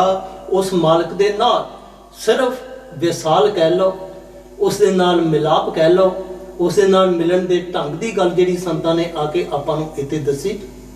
ਕੀ ਦੱਸਿਆ? ਕਹਿੰਦੇ ਰੱਬ ਨੇ ਘੱਲਿਆ ਜੱਗ ਵਿੱਚ ਤੈਨੂੰ ਹੱਕ ਦੀ ਕਰਨ ਕਮਾਈ। ਸੰਤ ਰਾਮਾਨੰਦ ਜੀ ਦੇ ਦੱਸਣ ਦੇ ਅਨੁਸਾਰ ਮੈਂ ਬੇਨਤੀ ਕਰਾਂ ਕਿ ਬਈ ਜਿਹੜਾ ਇਨਸਾਨ ਆਪ ਉਸ ਰਸਤੇ ਉੱਪਰ ਨਹੀਂ ਚੱਲਿਆ, ਦੂਸਰੇ ਨੂੰ ਉਪਦੇਸ਼ ਨਹੀਂ ਦੇ ਸਕਦਾ। ਸੰਤ ਰਾਮਾਨੰਦ ਜੀ ਦੀ ਜੇਕਰ ਜ਼ਿੰਦਗੀ ਆ ਨਾ, ਜੇਕਰ ਆਪਾਂ ਇਸ ਨੂੰ ਥੋੜਾ ਨੇੜਿਓਂ ਹੋ ਕੇ ਵੇਖੀਏ, ਤੇ ਡੇਰਾ ਸੱਚਖੰਡ ਬੱਲਾਂ ਦੇ ਅੰਦਰ ਉਹਨਾਂ ਨੇ ਆਪਣੀ ਸਾਰੀ ਜ਼ਿੰਦਗੀ ਜਿਹੜੀ ਉਸ ਨੂੰ ਬਤੀਤ ਕੀਤਾ। ਤੇ ਉਹਨਾਂ ਸਮਿਆਂ ਦੇ ਵਿੱਚ ਜਿਸ ਸਮੇਂ ਉਹਨਾਂ ਦਾ ਅਖੀਰਲਾ ਸਮਾਂ ਆਇਆ, ਦੱਸਦੇ ਕਿ ਉਹਨਾਂ ਦਾ ਜਿਹੜਾ ਮਕਾਨ ਕਹਿ ਲਓ ਪਿੰਡ ਦੇ ਵਿੱਚ, ਕਹਿੰਦੇ ਉਹ ਕੱਚਾ ਸੀ, ਕਿਉਂਕਿ ਉਹਨਾਂ ਨੇ ਉਸ ਚੀਜ਼ ਨੂੰ ਸਾਡੇ ਸਾਹਮਣੇ ਲੈ ਕੇ ਆਂਦਾ, ਉਸ ਸਿਧਾਂਤ ਨੂੰ ਸਾਡੇ ਸਾਹਮਣੇ ਰੱਖਿਆ ਕਿ ਵੀ ਪਰਮਾਰਥ ਦੀ ਕਮਾਈ ਕਰਨ ਦੇ ਵਾਸਤੇ ਹੱਕ ਹਲਾਲ ਦੀ ਕਮਾਈ ਜਿਹੜੀ ਉਹ ਬੜੀ ਜ਼ਰੂਰੀ। ਜੇਕਰ ਹੱਕ ਹਲਾਲ ਦੀ ਇੱਕ ਇਨਸਾਨ ਕਮਾਈ ਨਹੀਂ ਕਰੇਗਾ ਤੇ ਫਿਰ ਉਸ ਮਾਲਕ ਦੇ ਘਰ ਵਿੱਚ ਜਿਹੜਾ ਇਨਸਾਨ ਜਿਹੜਾ ਉਹ ਨਹੀਂ ਜਾ ਸਕਦਾ। ਆਪਾਂ ਇੱਕ ਦੋ ਪ੍ਰਮਾਣ ਗੁਰਬਾਣੀ ਦੇ ਵਿੱਚੋਂ ਲਵਾਂਗੇ ਕਿ ਹਰੇਕ ਮਹਾਤਮਾ ਨੇ ਆਪਣੀ ਬਾਣੀ ਦੇ ਅੰਦਰ ਹੱਕ ਹਲਾਲ ਦੀ ਕਮਾਈ ਕਰਨ ਦਾ ਜਿਹੜਾ ਉਹ ਆਪਾਂ ਨੂੰ ਉਪਦੇਸ਼ ਦਿੱਤਾ। ਜਿਸ ਤਰ੍ਹਾਂ ਸੰਤ ਰਾਮਾਨੰਦ ਜੀ ਆਪਣੇ ਇਸ ਸ਼ਬਦ ਦੇ ਅੰਦਰ ਜਿਹੜਾ ਉਹ ਵਰਣਨ ਕਰ ਰਹੇ। ਗੁਰੂ ਸਾਹਿਬਾਨ ਦੀ ਆਪਾਂ ਗੱਲ ਕਰ ਲਈਏ। ਗੁਰੂ ਘਰ ਨੇ ਆਪਣੀ ਬਾਣੀ ਦੇ ਅੰਦਰ ਇੱਕ ਜਗ੍ਹਾ ਤੇ ਜ਼ਿਕਰ ਕੀਤਾ ਜੀ, ਕਹਿੰਦੇ ਹੱਕ ਪਰਾਇਆ ਨਾਨਕਾ, ਉਸ ਸੂਰ ਉਸ ਗਾਏ, ਗੁਰ ਪੀਰ ਹਾਮਾ ਤਾਂ ਪਰੇ, ਜਾਂ ਮੁਰਦਾਰ ਨਾ ਖਾਏ। ਹਾਮਾ ਭਰਨਾ ਵਿਚਾਰ ਕਰਨ ਵਾਲੀ ਗੱਲ। ਜਿਸ ਤਰ੍ਹਾਂ ਕੋਈ ਆਪਾਂ ਕੋਰਟ ਵਿੱਚ ਚਲ ਜੇ ਨਾ, ਤੇ ਆਪਾਂ ਨੂੰ ਪਤਾ ਕਿ ਫਿਰ ਜੱਜ ਦੇ ਕੋਲ ਜਿਸ ਸਮੇਂ ਉਹਦੀ ਆਪਾਂ ਜ਼ਮਾਨਤ ਵਗੈਰਾ ਕਹਿੰਦੇ ਆ ਨਾ ਉਹ ਹੁੰਦੀ, ਤੇ ਫਿਰ ਜ਼ਮਾਨਤ ਦੇਣ ਵਾਲਾ ਇੱਕ ਹਾਮੀ ਭਰਦਾ ਕਿ ਵੀ ਮੈਂ ਇਸ ਚੀਜ਼ ਦੀ ਹਾਮੀ ਭਰਦਾ ਕਿ ਜੇਕਰ ਇਹ ਜਿਹੜਾ ਮੁਲਜ਼ਮ ਹੈਗਾ ਇਸ ਤੋਂ ਬਾਅਦ ਇਹ ਗਲਤੀ ਕਰੇਗਾ ਨਾ ਤੇ ਫਿਰ ਜਿਹੜੀ ਜ਼ਮਾਨਤ ਆ ਉਹ ਜਿਹੜੀ ਹਾਮੀ ਭਰਦਾ ਨਾ ਫਿਰ ਉਸ ਨੂੰ ਦੇਣੀ ਪੈ ਜਾਂਦੀ। ਸੰਤ ਸਤਿਗੁਰੂ ਇੱਥੇ ਆ ਕੇ ਇਨਸਾਨ ਦੀ ਹਾਮੀ ਭਰਨਗੇ ਕਿ ਵੀ ਇਸ ਇਨਸਾਨ ਦੀ ਜਿਹੜੀ ਜ਼ਿੰਦਗੀ ਉਹ ਇਸ ਤਰ੍ਹਾਂ ਦੀ ਹੋਵੇਗੀ। ਉਸ ਸਮੇਂ ਦੇ ਅਨੁਸਾਰ ਗੁਰੂ ਸਾਹਿਬਾਨ ਨੇ ਕੀ ਫਰਮਾਇਆ, ਕਹਿੰਦੇ ਗੁਰ ਪੀਰ ਹਾਮਾ ਤਾਂ ਭਰੇ ਜਾਂ ਮੁਰਦਾਰ ਨਾ ਖਾਏ। ਮੁਰਦਾਰ ਭਾਵ ਹੱਕ ਦੀ ਕਮਾਈ ਕਹਿ ਲਓ, ਵੈਸੇ ਮੁਰਦਾਰ ਤੋਂ ਭਾਵ ਮੁਰਦਾ ਵੀ, ਲੇਕਿਨ ਇੱਥੇ ਮੁਰਦਾਰ ਦਾ ਭਾਵ ਕਿ ਜੇਕਰ ਠੱਗੀਆਂ ਅਤੇ ਬੇਈਮਾਨੀਆਂ ਦੀ ਕਮਾਈ ਇਸ ਇਨਸਾਨ ਨੇ ਖਾਧੀਆਂ ਨਾ ਤੇ ਫਿਰ ਉਸ ਮਾਲਕ ਦਾ ਘਰ ਜਿਹੜਾ ਇਸ ਇਨਸਾਨ ਨੂੰ ਨਹੀਂ ਮਿਲ ਸਕੇਗਾ। ਸਤਿਗੁਰੂ ਕਬੀਰ ਸਾਹਿਬ ਮਹਾਰਾਜ ਜੀ ਦੀ ਜੇਕਰ ਆਪਾਂ ਜ਼ਿੰਦਗੀ ਪੜ੍ਹ ਕੇ ਵੇਖ ਲਈਏ, ਸਤਿਗੁਰੂ ਰਵਿਦਾਸ ਜੀ ਦੀ ਆਪਾਂ ਜ਼ਿੰਦਗੀ ਪੜ੍ਹ ਕੇ ਵੇਖ ਲਈਏ, ਸਾਰੀ ਜ਼ਿੰਦਗੀ ਸਤਿਗੁਰੂ ਰਵਿਦਾਸ ਜੀ ਨੇ ਹੱਥੀਂ ਕਿਰਤ ਕੀਤੀ, ਸਾਧ ਸੰਗਤ ਦੀ ਮੁਫਤ ਦੇ ਵਿੱਚ ਜਿਹੜੀ ਸੇਵਾ ਕੀਤੀ। ਹਾਲੇ ਕਿ ਰਾਜੇ ਤੇ ਮਹਾਰਾਜੇ ਜਿਹੜੇ ਉਹ ਇਹਨਾਂ ਦੇ ਸਿੱਖ ਸੇਵਕ ਸਨ।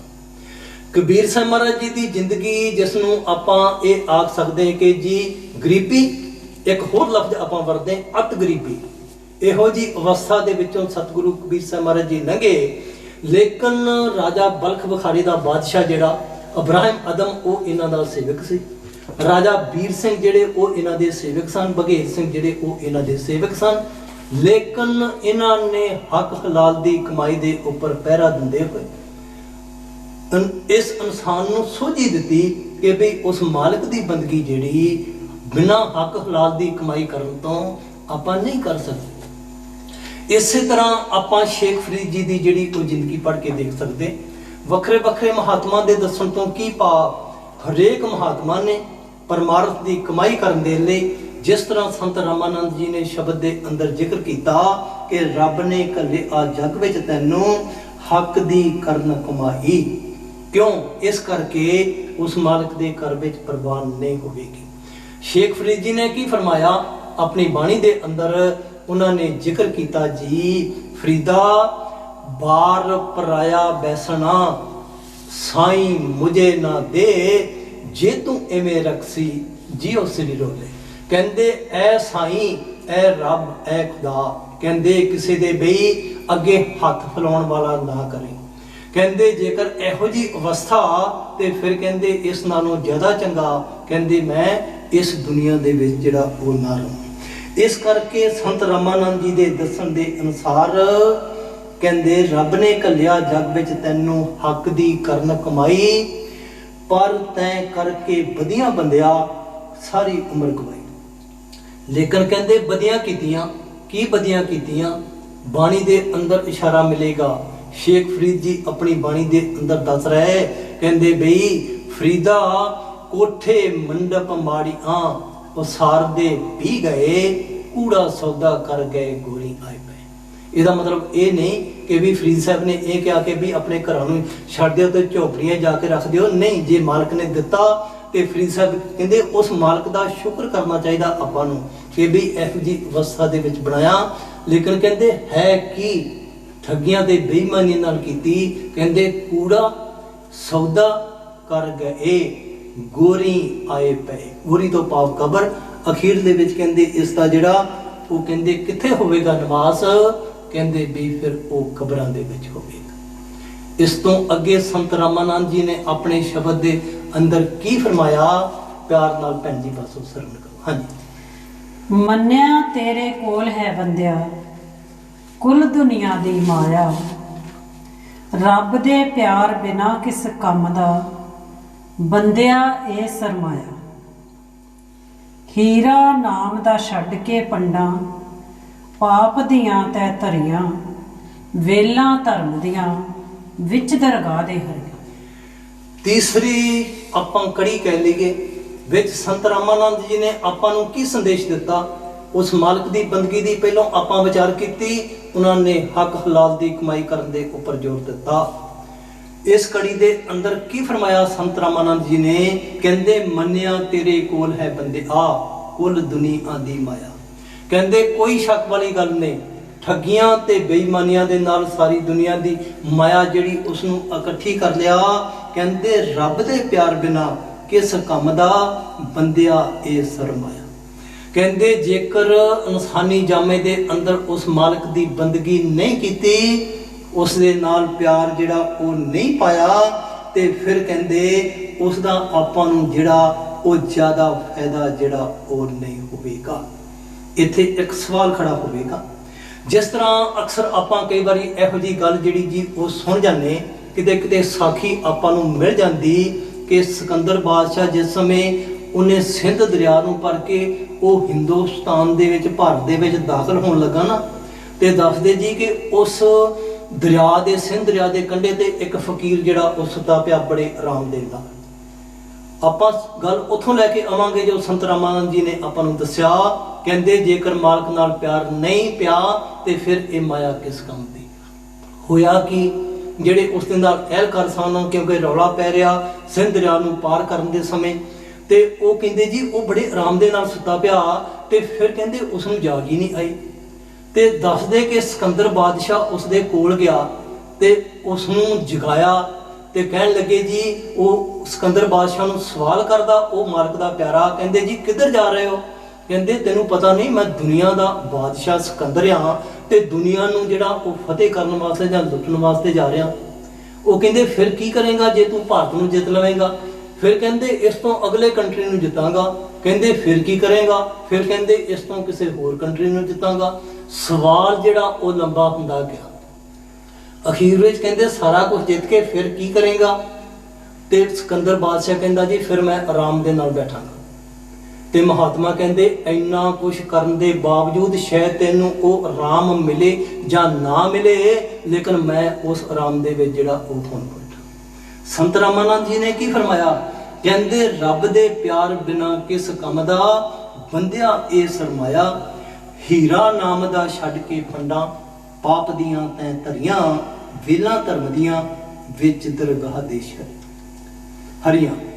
ਹੀਰਾ ਨਾਮ ਦਾ ਛੱਡ ਕੇ, ਕਹਿੰਦੇ ਉਹ ਭਾਈ ਮਾਲਕ ਦੀ ਬੰਦਗੀ ਕਰਨੀ ਸੀ, ਨਾਮ ਰੂਪੀ ਹੀਰਾ ਜਿਹੜਾ ਉਸ ਨੂੰ ਪ੍ਰਾਪਤ ਕਰਨਾ ਸੀ। ਆਪਾਂ ਵੀ ਕਈ ਵਾਰੀ ਮੀਡੀਆ ਵਿੱਚ ਕਹਿ ਲਓ ਜਾਂ ਆਪਾਂ ਦੇਖਦੇ ਹਾਂ ਨਾ, ਆਮ ਤੌਰ ਤੇ ਉਹ ਲਿਖਿਆ ਮਿਲਦਾ ਹੈਗਾ ਜੀ, ਹਰ ਸੋ ਹੀਰਾ ਛੱਡ ਕੇ ਕਰੇ ਆਨ ਕੀ ਆਸ, ਤੇ ਨਰ ਦੋਜਕ ਜਾਹੇਂਗੇ ਸਤ ਪਾਖੇ ਰਵਿਦਾਸ। ਅਸਲ ਵਿੱਚ ਇਹ ਸਤਿਗੁਰੂ ਰਵਿਦਾਸ ਜੀ ਦੀ ਬਾਣੀ ਨਹੀਂ, ਇਹ ਸਤਿਗੁਰੂ ਕਬੀਰ ਸਾਹਿਬ ਮਹਾਰਾਜ ਜੀ ਦੇ ਸ਼ਲੋਕਾਂ ਦੇ ਵਿੱਚ ਇਹ ਉਹਨਾਂ ਦੀ ਬਾਣੀ ਆ। ਤੇ ਉਹਨਾਂ ਨੇ ਲਿਖਿਆ ਵੀ ਜੇਕਰ ਹਰੀ ਰੂਪੀ ਹੀਰੇ ਨੂੰ ਛੱਡ ਕੇ, ਕਹਿੰਦੇ ਹੋਰ ਜਿਹੜੀ ਵੀ ਚੀਜ਼ ਕਰਦੇ ਹੋ, ਕਰੇ ਆਨ ਕੀ ਆਸ, ਤੇ ਨਰ ਦੋਜਕ ਜਾਏਂਗੇ, ਨਰਕਾਂ ਦੀ ਅੱਗ ਤੋਂ ਕਹਿੰਦੇ ਨਹੀਂ ਬਚ ਸਕਦੇ।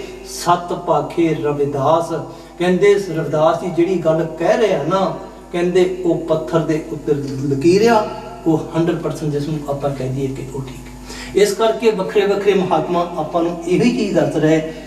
ਸੰਤ ਰਾਮਾਨੰਦ ਜੀ ਨੇ ਕੀ ਫਰਮਾਇਆ? ਰੱਬ ਨੇ ਘੱਲਿਆ ਜੱਗ ਵਿੱਚ ਤੈਨੂੰ, ਹੱਕ ਦੀ ਕਰਨ ਕਮਾਈ, ਪਰ ਤੈਂ ਕਰਕੇ ਵਧੀਆ ਬੰਦਿਆ ਸਾਰੀ ਉਮਰ ਕਮਾਈ। ਇਸ ਤੋਂ ਅੱਗੇ ਸੰਤ ਰਾਮਾਨੰਦ ਜੀ ਆਪਣੇ ਸ਼ਬਦ ਵਿੱਚ ਕੀ ਫਰਮਾ ਰਹੇ?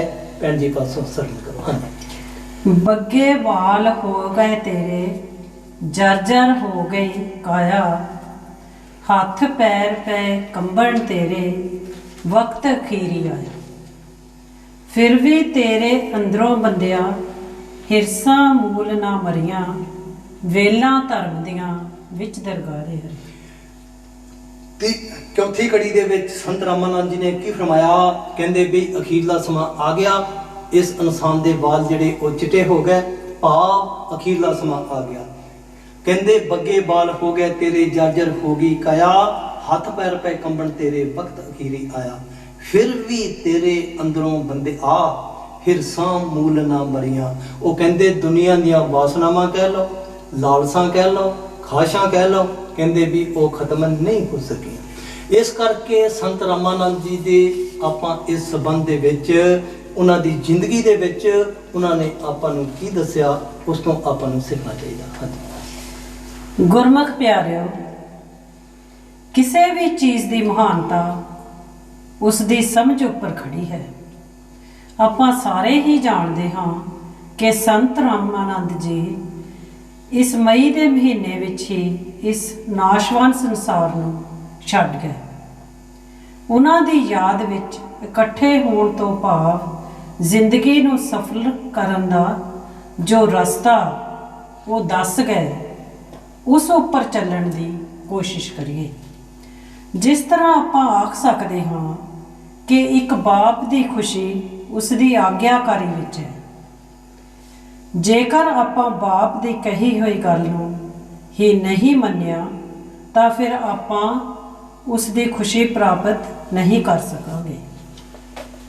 ਸਤਿਗੁਰੂ ਕਬੀਰ ਸਾਹਿਬ ਜੀ ਨੇ ਆਪਣੀ ਬਾਣੀ ਅੰਦਰ ਇੱਕ ਜਗ੍ਹਾ ਤੇ ਫਰਮਾਇਆ, ਕਬੀਰ ਸੰਤ ਮੋਏ ਕਿਆ ਰੋਈਏ, ਜੋ ਆਪਣੇ ਗ੍ਰਹਿ ਜਾਏ, ਰੋਵਿਓ ਸਾਕਤ ਬਾਪੁਰੇ, ਜੋ ਹਾਟੇ ਹਾਟ ਵਿਕਾਏ। ਸਤਿਗੁਰੂ ਕਬੀਰ ਸਾਹਿਬ ਜੀ ਦੱਸਦੇ ਹਨ ਕਿ ਸੰਤ ਸਤਿਗੁਰੂ ਇਸ ਸੰਸਾਰ ਅੰਦਰ ਸਿਰਫ ਉਸ ਮਾਲਕ ਦਾ ਉਪਦੇਸ਼ ਦੇਣ ਹੀ ਆਉਂਦੇ ਹਨ। ਇਹ ਉਹਨਾਂ ਦੀ ਮਰਜ਼ੀ ਹੈ, ਜਦੋਂ ਚਾਹਣ ਇਸ ਸਰੀਰ ਨੂੰ ਤਿਆਗ ਸਕਦੇ ਹਨ। ਧੰਨਵਾਦੀ ਹਾਂ ਕਲਸ਼ੀ ਟੈਲੀਵਿਜ਼ਨ ਦੀ ਸਾਰੀ ਟੀਮ ਦੇ, ਜਿਨ੍ਹਾਂ ਦੇ ਸਹਿਯੋਗ ਨਾਲ ਸੰਤ ਰਾਮਾਨੰਦ ਜੀ ਦੀਆਂ ਯਾਦ ਵਿੱਚ ਸੰਗਤ ਨਾਲ ਵਿਚਾਰ ਸਾਂਝੇ ਕਰਨ ਦੀ ਮਾਣ ਬਖਸ਼ਿਆ। ਭਗਵਾਨ ਵਾਲਮੀਕ ਜੀ ਕੀ ਜੈ। ਜੈ ਗੁਰੂਦੇਵ। ਧੰਨਵਾਦ।